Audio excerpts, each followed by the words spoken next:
Yeah, that's an interesting question, and I think it's a great place to start because I spent many years trying to find out what exactly that was and to find my sweet spot, if you will. I was checked out, stressed out, burned out. Our lives are a direct result of the decisions we've made from the past 3 to 5 years. What do you want to be known for? Because if we can't see what we want our lives to be about, then it's like you say if you wanted to go to the beach and you were just write beach in the GPS. Well, that could take you to the East Coast, West Coast, South Coast, like anywhere, right? You have to know where you're going, right? Right. Because if you don't know where you're going, you're going to end up somewhere because whether you like it or not, you're going to end up in the future. Clarity, consistency, confidence, and community, I think, are 4 key ingredients to staying on track and staying focused. You could have given up, but you didn't. You could have stopped believing, but you didn't. You could have kept living their expectations, but you decided to make this life your own. And in turn, you're here. Hello everyone, today we're meeting Mitchell Osmond. He is an executive coach, a speaker, a podcaster, and a leadership consultant. Hello Mitchell, thank you for joining us today. Hi, Anna. Thank you so much for having me on the show today. I'm looking forward to having this conversation with you. Thank you. So let's dive into your personal journey of becoming the one that you are today. What inspired you to find your passion in life? Yeah, that's an interesting question, and I think it's a great place to start because I spent many years trying to find out what exactly that was and to find my sweet spot, if you will. A lot of people ask me, what was your turning point? Because I have a kind of a wild transformation story where I was living.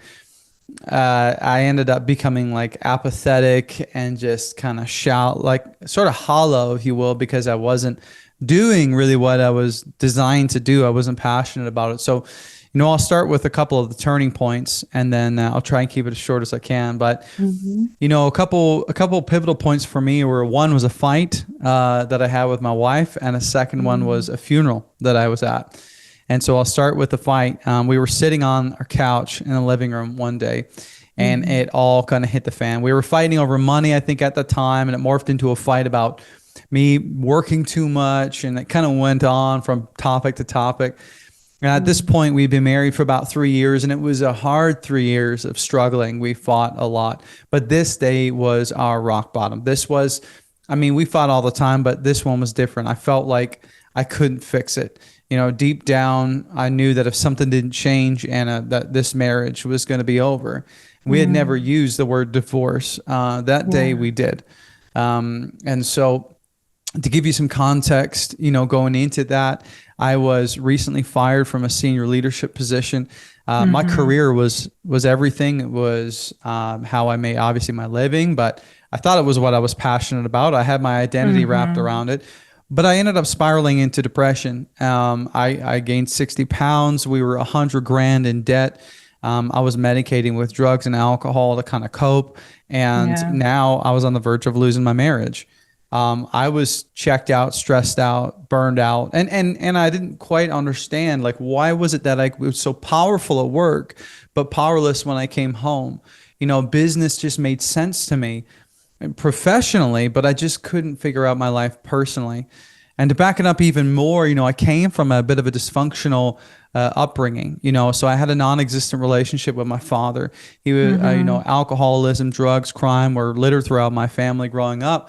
So I was caught in the middle of it all, and I knew that I wanted something different for my life, but I didn't know how to do it. I could feel myself getting pulled back into the trauma of my childhood. When I would yell, I'd hear my father's voice in mine. And, at times I felt like I was two different people trapped in the same body. And I was this ultra successful person in leadership, but felt like a failure when I came home. I didn't even know how to talk to my own wife. And so maybe your listeners can relate to that duality, but the second moment of my transformation journey, the pivotal turning point was it was about a week after that. And I was invited to sing at the funeral of this very wealthy man.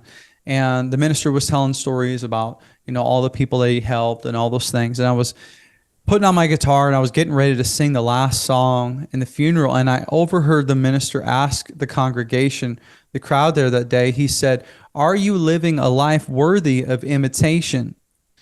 If you were to die tomorrow, would you be proud of the legacy that you left?"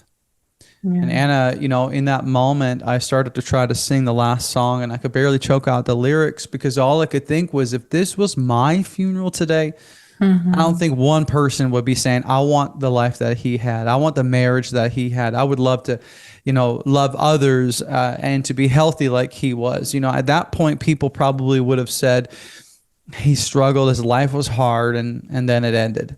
And so people tell stories, about others at funerals because that's all we have at the end of the day. And Anna, by the time I left that funeral, I was determined that I would rewrite my story, that I would write new chapters, not just for me, but for my family moving forward. I knew that I needed to make serious changes. So I took ownership of everything. I surrounded myself with men who would mentor me, who were living where I wanted to go. These men, like, my ceiling was their floor, and they held me accountable to the things that I said I wanted, the standard that I wanted to set for myself and my family. And within a year and a half, Anna, 18 months, completely restored our marriage, paid off over 100 grand of debt. I lost the 60 pounds, built a lean, strong, confident body, and then I was clean of substances and distractions. And so that's a bit of my transformation story. Wow. Yeah, you've been through a lot, and especially those type of challenges, it's like it's building not just our character, but also faith in what's possible. And you knew it was possible for you. It's just at that point where you've been at that funeral, something like was a wake-up call for you, but it didn't bring you to like hopeless situation. But you knew that if you would take that responsibility and ownership, that it only matter of time that you will back up and become stronger in the end than you were before. And you knew that you have to take certain steps towards that change. I think a lot of people, they already know what they need to do, but it's not the matter of not enough information nowadays, right? It's more of an internal motivation. What drives you? How you see yourself, let's say 1-2 years from today, right? Do you want to continue living the life that you live in right now? So look around. What you have at that point of time, it's what you created so far. If you start taking that responsibility and ownership and know that you are the one that's going to make that change for yourself, that's where it starts, don't you think? Well, yeah, absolutely. And I think, our lives are a direct result of the decisions we've made from the past 3 to 5 years. We know that. So if I look at my life and the decisions I was making 3 years ago to 5 years ago, I am exactly where I am. And it makes total sense as to why I'm here. Now, I can't honestly answer that question without taking ownership. And so if I want to be and if I love where my life is at, then that's amazing. But if I want something different in 3 to 5 years from now, then I need to start making different decisions. I need to start thinking differently. I need to take ownership of where I'm at and start making decisions to take me to a different place in the next 5 years, because otherwise it's that, Einstein's definition of insanity. It's doing the same thing, but expecting a different result. And we know that like 90%, at least 90% of our decisions every single day are subconscious. So what that means is, that explains why we can drive home from work and not even know how we got there. Only 5 to 10% of the decisions we make every single day are conscious. So that means we really live our lives on autopilot. And so what the reason why that's challenging is because we wake up the next day and we can't remember what we did, or, we wake up a month later and we're still kind of in that same rut, or, God forbid, we wake up 5 years later and we're still we're still stuck where we are, and I love Mark Twain's quote, He says most men die at 27. We just don't bury them until they're 72. And what he's trying to say here is we grow up and we become victims to our environments. We die to our passions and our dreams, and we kind of become shells. And, as young individuals, and we just go through the motions. And so we kind of die to the passion, die to the dreams. And we take on the mortgage, build a family, yada, yada, yada, and let life just happen to us. So we die when we're 27, but aren't buried till we're 72. And I think that quote is so powerful and relevant for us today. And also to not wait until it's too late. How can we become more present, more aware in this moment right now? Because that's where the power lies. Only here now, right? So it's not going to be a few months from today. You're always like trying to prolong time. You're thinking like, okay, I will make a change later. But all you're doing is kind of like procrastinating in a way, because all you need is really be ready to start making different decisions, right? So first you need to kind of like make assessment of your mindset. What is it that is driving your decisions right now? First, become aware to bring yourself here in that present moment. What helped you to really to make that assessment and to remind yourself every single day when you wake up what is important for you? Why are you doing this? Because if you don't know why you're doing certain changes, if you don't see the end result of it, how can you be internally motivated? It's not enough to listen to podcasts or a certain talk or watch some kind of movie. You have to be the one making that decision every single day and stay on top of it, and know that not all the time you're gonna feel inspired and excited. Some days you're gonna feel down and perhaps even depressed in some kind of way. But what makes you to move forward, really? Yeah, that's such a good question. I think really what you're asking is what helps you stay focused for the long term, and I think, a big thing, there's 4 C's that I would break this down to. The 4 C's that I think everyone needs in order to succeed, right? So number 1 is clarity, right? We all need clarity. We need clarity about where we're going, right? And we don't get clarity without honesty. So if you're lying to yourself, you're never going to be clear as to what you want and where you're going, because you'll always tell yourself that you're fine where you are, kind of thing, right? But the honesty, we need to begin with the end in mind. Okay, so Stephen Covey in his book 7 Habits of Highly Effective People, chapter 2 is called "Begin with the End in Mind." Napoleon Hill, which is one of the greatest thought leaders of our time, he says all the time, he said all the time, begin with the end in mind. My funeral moment, where that question, are you living a life worthy of imitation, was my beginning with the end in mind. And so what I do is when I work with my clients, I have them write a eulogy exercise. Okay. So they basically picture their wife or their kids or whoever, and they write their eulogy for them and basically from their perspective, who they are today. If they were to die today, what would they say as they stood above your coffin at a funeral?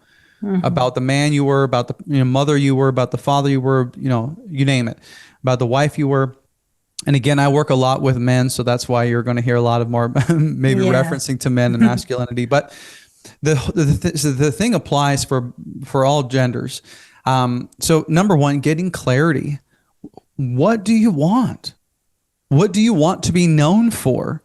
Because if we can't see what we want our lives to be about, then it's like, say if you wanted to go to the beach and you were just write beach in the GPS, well, that could take you to the East Coast, West Coast, South Coast, like anywhere, right? You have to know where you're going, right? Right. Because if you don't know where you're going, you're going to end up somewhere, because whether you like it or not, you're going to end up in the future, right? The question is will you like where you are when you're there? So getting clarity, beginning with the end in mind, is huge. addressing some of those limiting self-beliefs we have, which we can get into if you'd like. But, understanding that we self-sabotage, that we limit ourselves, and we might have clarity. But if we're not honest about where we're limiting ourselves, we won't be able to get there because we'll constantly sabotage, right? So the number one, clarity. Number two is consistency, right? Day after day, understanding that we need to take steps, we need to reverse engineer. Once we get that clarity, that vision of the future, we need to reverse engineer that into daily action steps and strategies.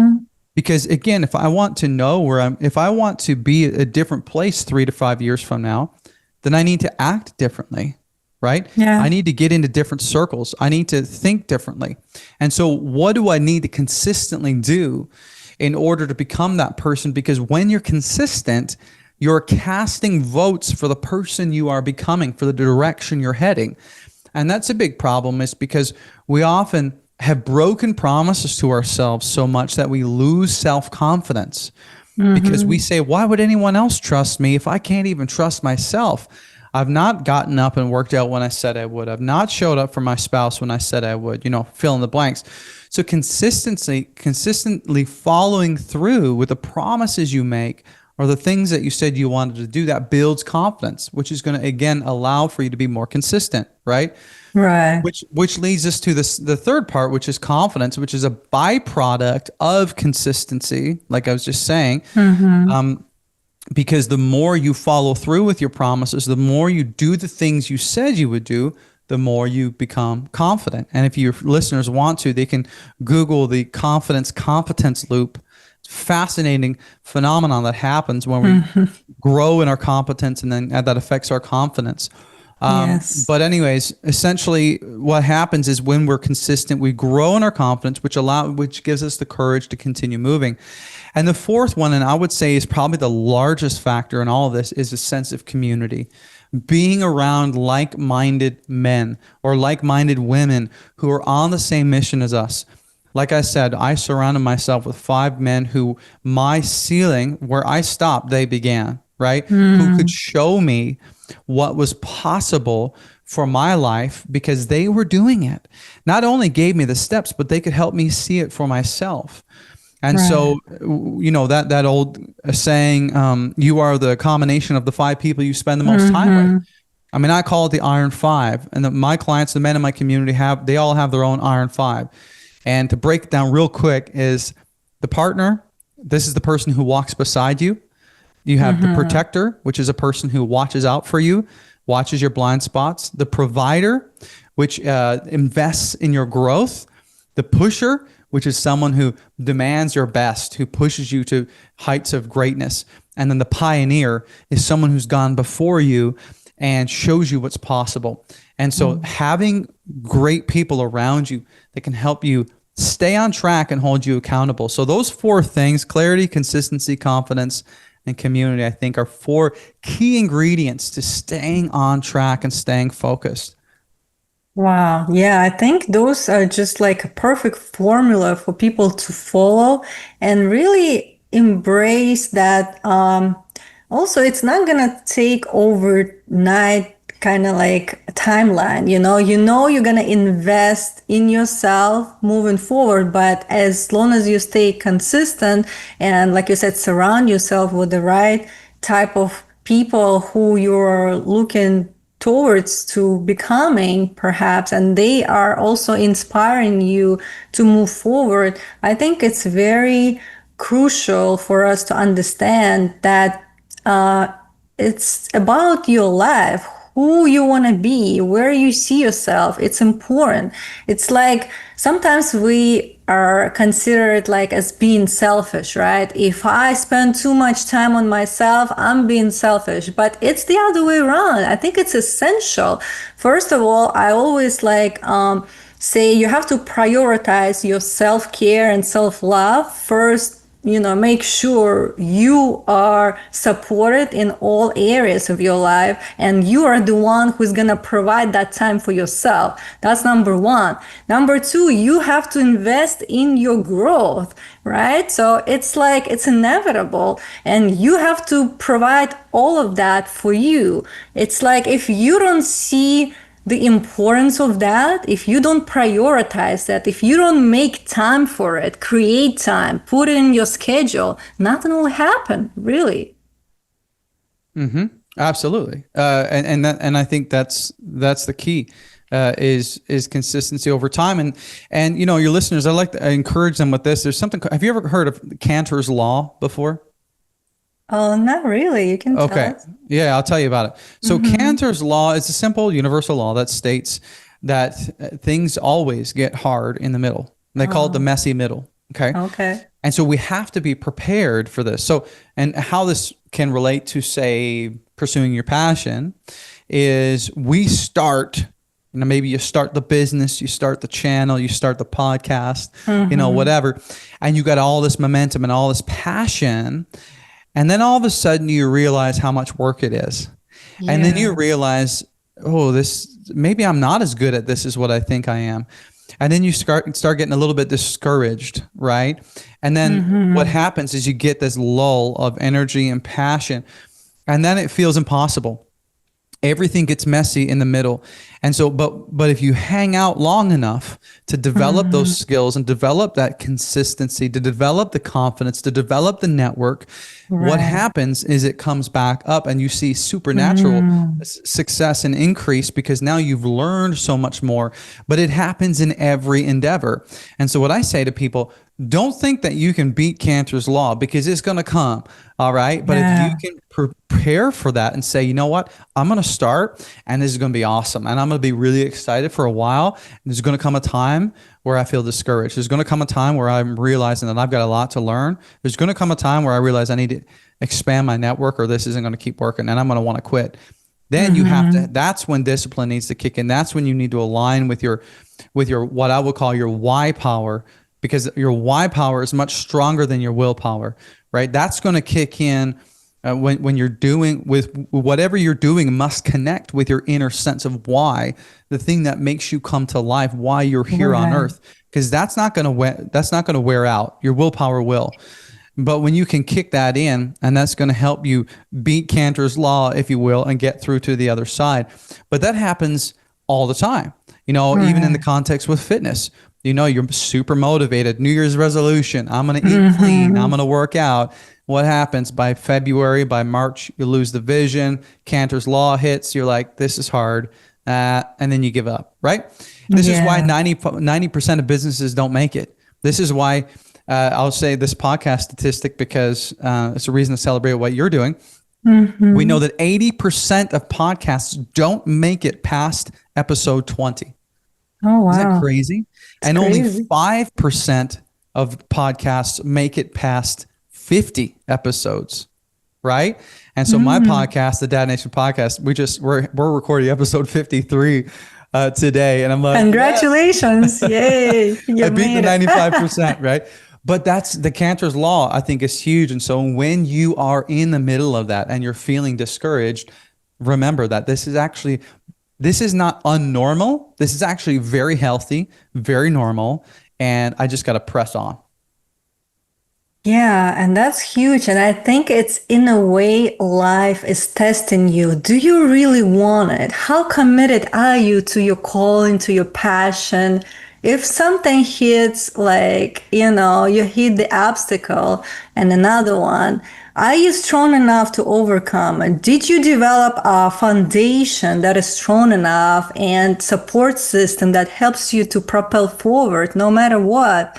So how committed are you, right? And that's, in a way, to really check in with yourself. Do I really want it? Is it me? Is it something that I see myself doing in the long term, right? So it's also reminding you why you're doing that. And if really it's something that you kind of know for sure, you're clear about, it would be no problem for you to move forward, especially in those times, right? And again, like you said, discipline, commitment, consistency, it's all in every area of your life, professional, personal.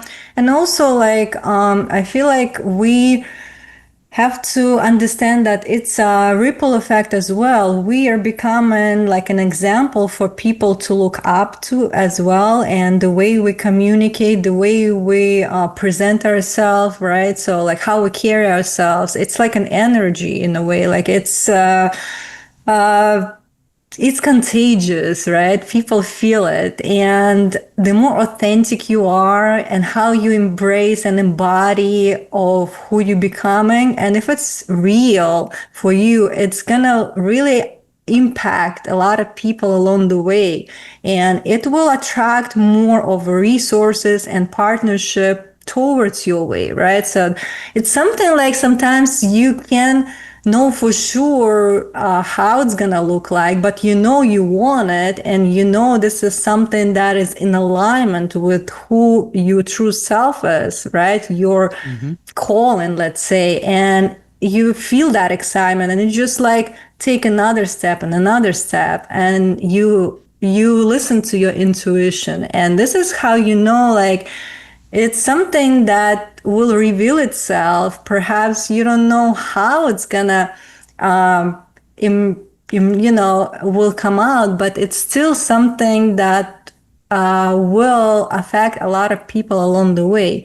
And also, I would like to touch upon the work that you're doing with men's circle and masculinity. Like I know you have that Nation podcast that you created, right? And the platform where people can connect with you, where you offer coaching and programs. So if we're talking about healthy masculinity, right? Nowadays, there are a lot of toxicity going on, especially in the masculine energy, right? So in order to balance that, I know everybody aware that we have masculine and feminine, but if we are focusing on bringing more of a healthy masculinity to balance that, what do you think is the main aspects of having that balance from your perspective? Wow. Thank you for asking that question, Anna. I think it's a fantastic question and one that needs to be asked more. I love that you mentioned toxic masculinity because Yeah. I, uh, I would say I would suggest let's remove the word toxic and replace it with immature masculinity. Okay. Sure. Because I see all these qualities that make someone toxically masculine is actually just signs of immaturity as a man. These guys are little boys that are stuck in grown men bodies. You understand what I mean?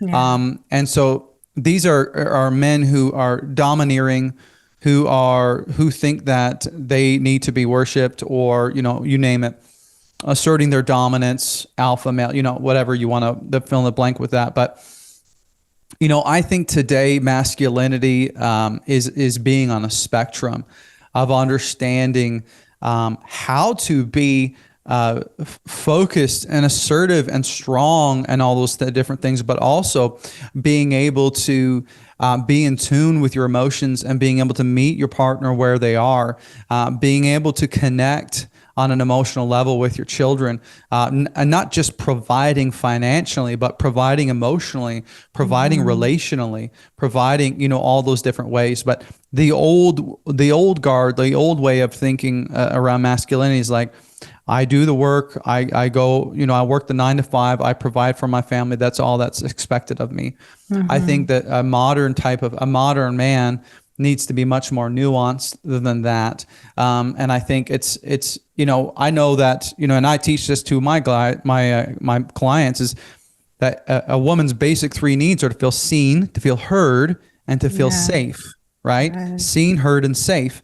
Now, you can't make them feel heard and seen if you're treating them like an employee, or if you're treating them like a colleague, right? The relationship is entirely different when you come home to your partner and your children.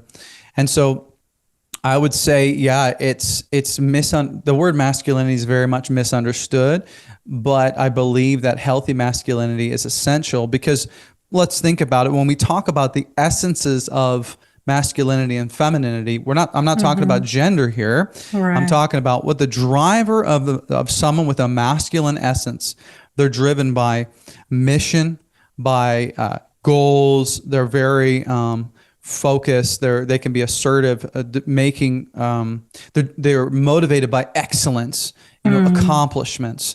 The feminine essence is driven by relationships, by nurturing, intuitions, Mm-hmm. emotions, things like that. Right? Very, very different. Yeah. And so we must acknowledge the fact that there is this polarity that exists. And this is a generalization, but people love it when I bring it up. I want you to picture for a moment a Super Bowl party. Okay. Mm. You got a Okay. bunch of couples there at this big Super Bowl party. Food, the game is on. Picture the scene in your head. Yeah. Where do you see the men typically gathered? On the field. Yeah, like Playing. yeah, for sure. But at the house, at the party, the men are Yeah. typically standing or sitting around the TV Watching. Yes. watching the Watching game, TV. Uh-huh. right? Right. Now, where do you see the women usually hanging out at a Super Bowl party? Maybe in the kitchen or somewhere outside. Yeah, around probably in the kitchen, having some snacks, talking Hmm. with one another. Right. Hey, how's the kids? How's things going in your marriage? And again, let's think about why this is, right? Mm-hmm. Men, masculine in their essence, driven by accomplishments, by excellence, by mission, right? Mm-hmm. They're watching some of the best athletes in the world do what they're the best at. This is why Right. men are obsessed with sports, fantasy leagues, you name it, because we're drawn to that strong sense of mission. Then the other side of the room, there's all the women, sipping a glass of wine. They're nurturing relationships. They're connecting Mm. emotionally, right? Because Yes. they're practicing their feminine essence. They're living in it. And so we Mm-hmm. can't, and of course, like I said, it's a generalization, but it just is what it is. And so we must understand that even just raising children, for example, giving them a healthy dose of both is so beneficial because Right. your children need to know when to like be in a strong sense of mission and when to be assertive when they need to be and when to be confident and be focused and to create a plan. But they also need to understand how to connect with their emotions. They Mm. also need to be empathetic. They also need to you understand what I mean? They need to get Yes. some of that from the feminine.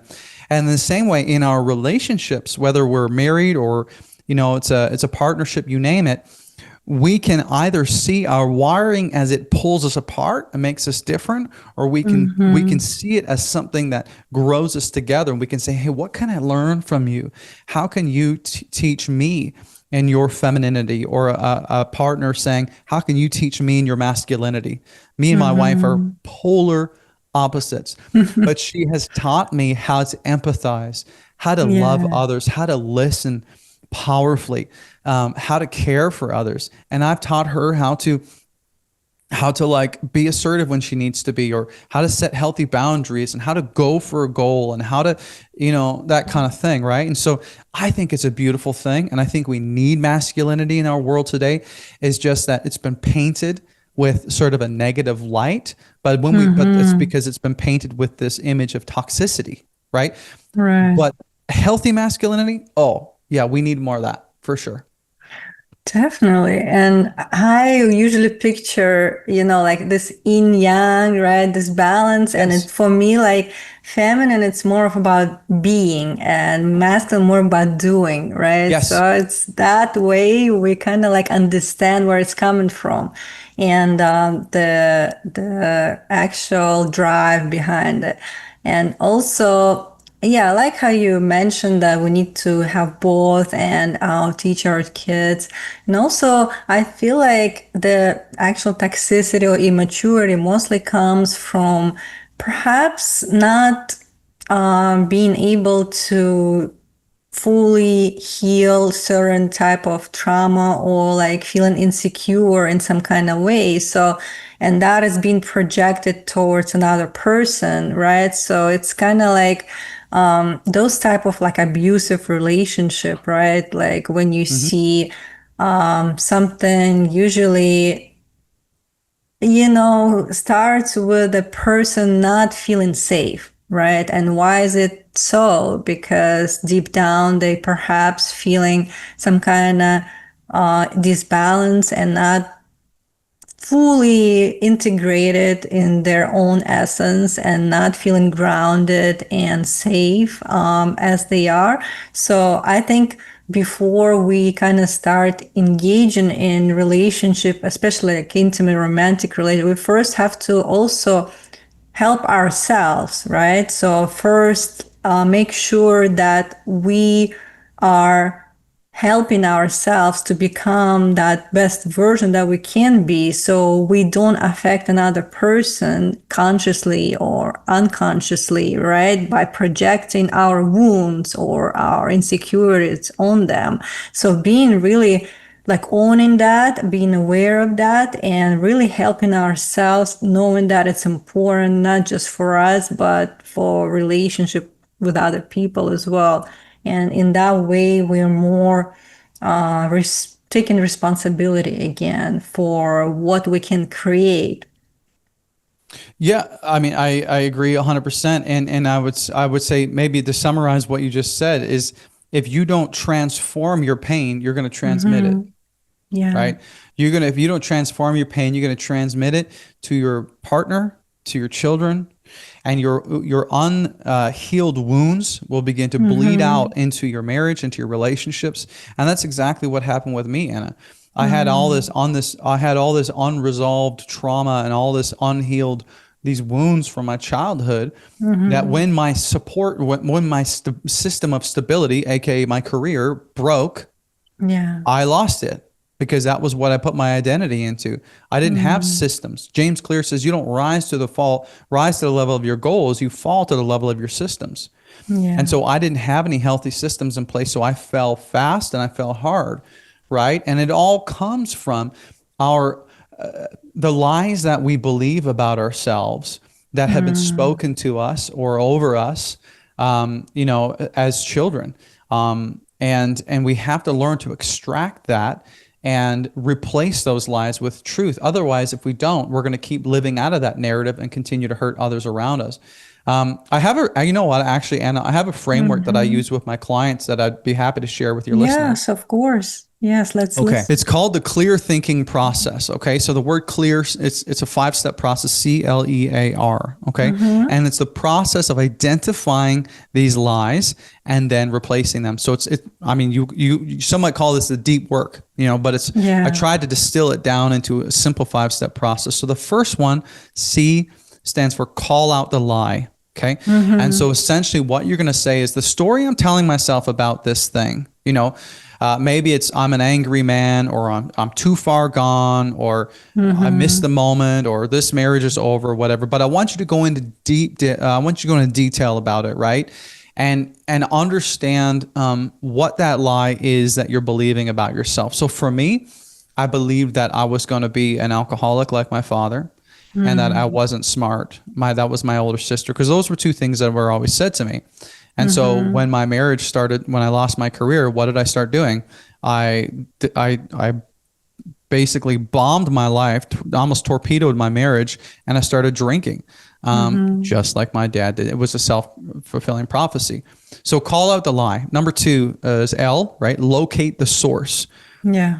So the statement you might write out is the people or the situations that have started this story or reinforced this story are, you fill in the blank. It could be a parent, a bully, a colleague, a boss, you name it. And it's important to know where it came from, because when you can name the source, you can break its power, right? And that's huge. Number 3 is E, evaluate the cost. This is my favorite. This is a question you need to ask yourself is, what has living by this lie cost me? Does it cost me my peace, my confidence, my marriage, you name it. Yeah. And you might say, the results that I'm getting from telling myself this story are, fill in the blank, right? Now, it's important that you feel the weight of it, but not to shame you, but simply to get leverage to change it, okay? So then the 4th step is A, right? Affirm the truth. Now that we've called out the lie, we've identified where it came from, Mm-hmm. And then we've identified how much it costs us to keep believing this. Now we're going to Right. affirm it with truth. So we're going to write a new statement that is more true about who we are. And so you might ask yourself, what else could be as true, if not more true, than this story that I've Mm-hmm. been telling myself, right? And this, and I want you to make it present tense. Like for me, because like I said, my thing was lack of intelligence and alcoholism. For me, it was Mm-hmm. I am an intellectual, I am focused, and I have much to offer this world and Right. those I love. It was present tense. It was conviction, certainty based language. And the last step is R, and that is reinforce with action. This is where you don't just say it, you live it, right? And this goes back Mm-hmm. to this idea of rebuilding your self-confidence through consistency. So what's one action you can take this week to prove this new belief in yourself? And so you Mm-hmm. might ask yourself, what are 3 to 5 negative thoughts or people or things that I need to eliminate from my day-to-day life? What are things I can start doing today to rewrite those lies? So if you say, I did this exercise with a client literally last week, and he couldn't stop eating, like mindlessly eating food, like snacking in the nighttime. And as Mm-hmm. we drilled down, he said, he's just in passing, he said, well, I'm just going to be overweight and unhealthy, like a diabetic, like my dad. And I was like, Mm-hmm. whoa, what? And he was like, well, yeah. I'm like, what are you talking about? And so we unpacked that, and he had this limiting self-belief that this was just going to be his fate. And so the brain is incredibly adaptive. It's always trying to match your thoughts with the world Yeah. around you. And so he started to sabotage his environment around him in order to see that come to fruition. So Mm-hmm. I had him rewrite, that story, and then plan actions to reinforce it. So in summary, Mm-hmm. right, the clear thinking process: call out the lie, locate the source, Yes. evaluate the cost, affirm the truth, and Mm-hmm. reinforce with action. Does that make sense? Yes, and I think it's very easy to remember, and I like how you broke it down, and it's clear, not just the word, but it's really, easy to follow steps. And I just want us to really understand that beliefs are so important to discover within ourselves, because this is what really drives our decision and what creates this reality that we live in. And it will be perpetuating itself. It will show you the evidence of what you believe in, really. Like, doesn't matter what you pick, but you will find the evidence for it. So it's just up to you, really, to either continue believing in what you believe if it serves you, but if it doesn't, it's up to you to really like bring it to the surface, to see it for what it is, and to know that you don't have to continue believe it, really. Like, it's sometimes people are so attached to their identity that they used to live in the past, and they think this is who they are and this is their faith, and for the rest of their life, this is who they're gonna be. But it's not the case. You don't have to continue living the same as you lived before. You're not that person who you used to be. We're always evolving, we're always changing. We're like, molding ourselves, we're creating that character. And it's up to you to really like find what didn't serve you and now like bring it to the surface, shine the light to it. But because sometimes you continue doing, you don't know what it is. But once you make it clear, once you see it and bring it to the light, that's where you know. And now, like, you cannot unknow, right? You know it was there, you know it's not true, you know you can let it go.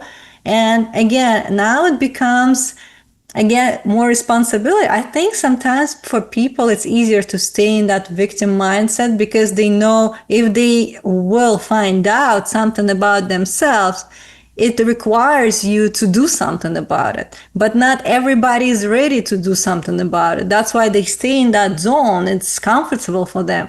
But once you are sick of being sick, you come to this point like there is no way out but going to a different direction. That's where like, I have to do something about it. Now I have to own it. Now I have to let it go. I have to create something new.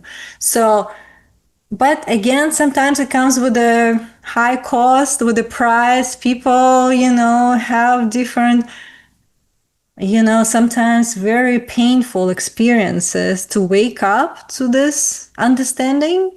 But you don't have to, really. All you need is to bring the awareness, to shine the light, to uncover, and to see for yourself. Yeah, 100%. I think there's a couple of things I wanted to just tag on to what you're saying there, because I think so many people.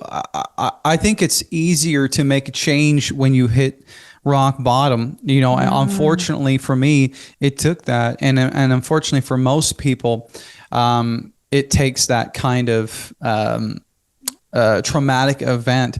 What's even harder is to do it when life is good.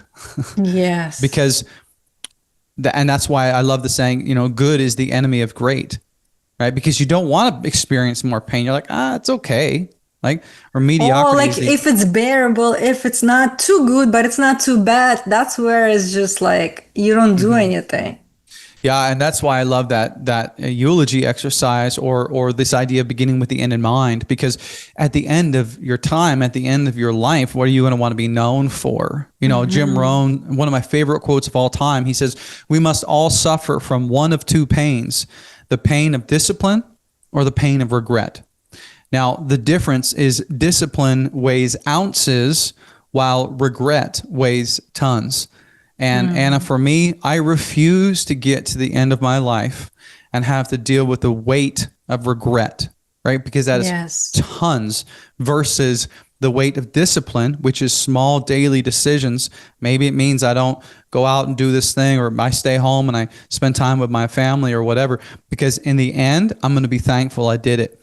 But so many people, they don't pay the price of discipline, and then they end up paying a big price of regret when they get that bad health diagnosis, or their partner serves them with divorce papers, or whatever the situation might be. Yes. And so for me, I'm like, the solution here isn't to have an easy life.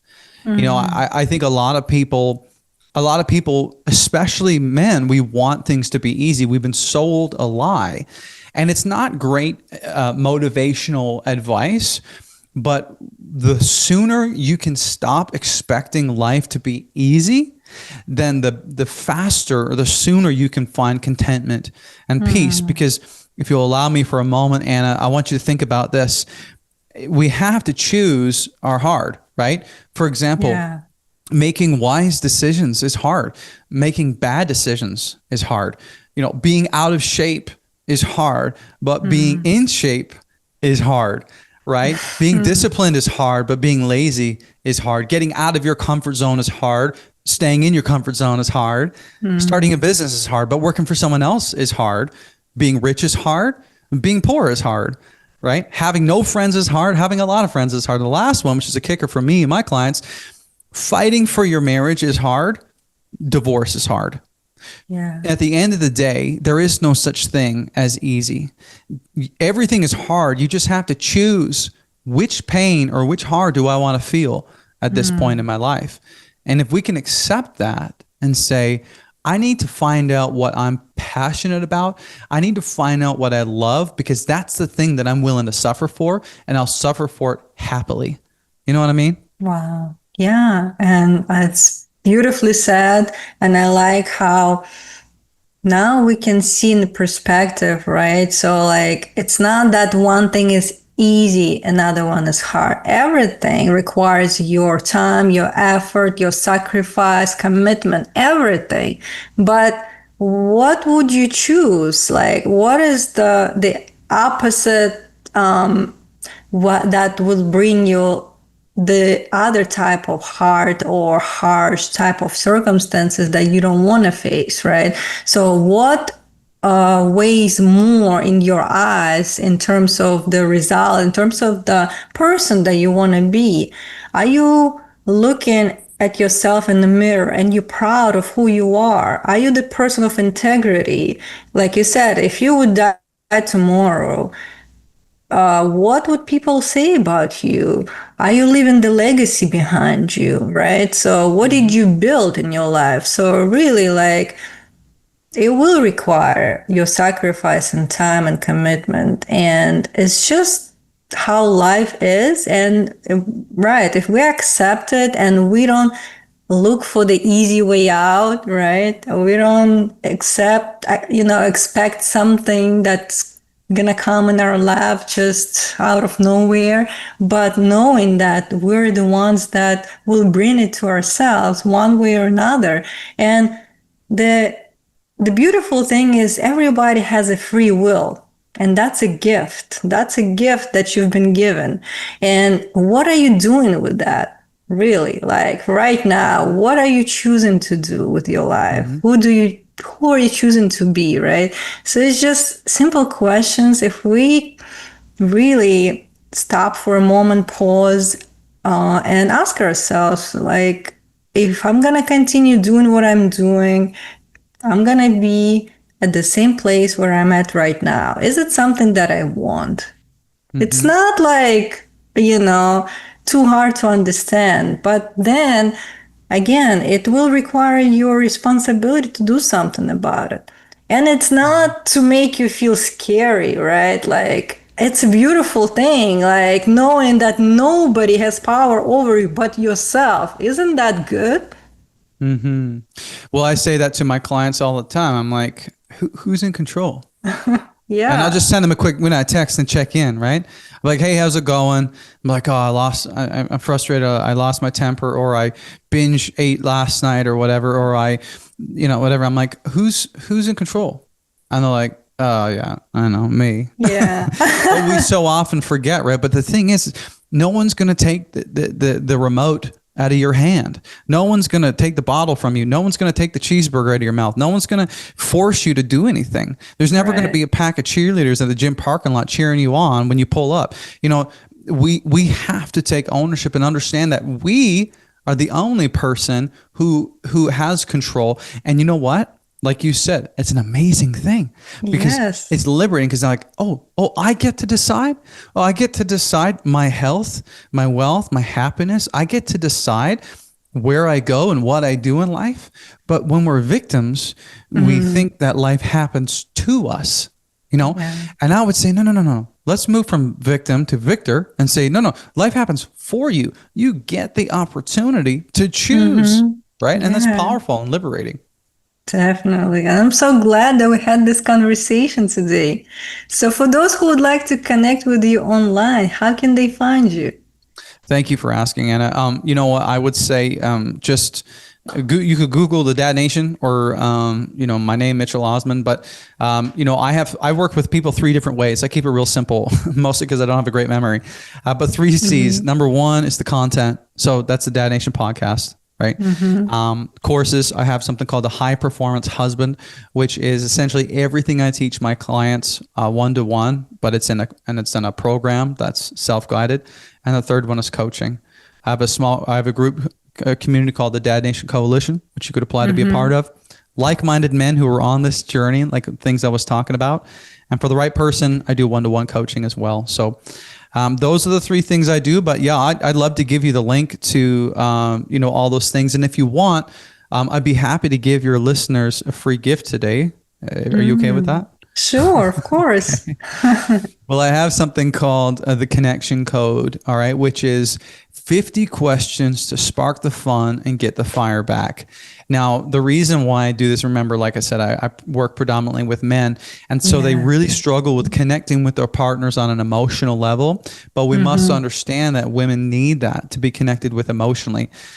We know that in the United States today, 70% of divorces are initiated by the women. And of those divorces, 80% of the reasons for the divorce are because they feel like their husband or their partner is not connecting with them on an emotional level. And so this guide is 50 of my tried, tested, and true questions that you can ask your partner to help engage them in conversation. It takes away the guesswork, right? So whether you're going on a date night, or maybe you put the kids down and you pour up a glass of wine, take 2 or 3 questions off this list And they're so that I mean, wives contact me all the time when their husbands start using that because they're like, my husband is just like asking me these amazing questions, So it's totally free if you go to dadnationcode.com/code, or I'll give you the link to put in the show notes. And this is a little gift for your listeners for listening to me today. Thank you so much. I will put the link in the show notes as well. And as we close today, what would be the final thought for our listeners? Ooh, final thought. One quote that has really been resonating with me lately is time is the only currency that we spend without knowing the remaining balance. Okay. We spend time all day. We give it away to people. We give it away to things, and we don't know how much we have left. It's a currency we spend very frivolously. And so I don't know how much time I have left. It could be 60 years. It could be 60 minutes.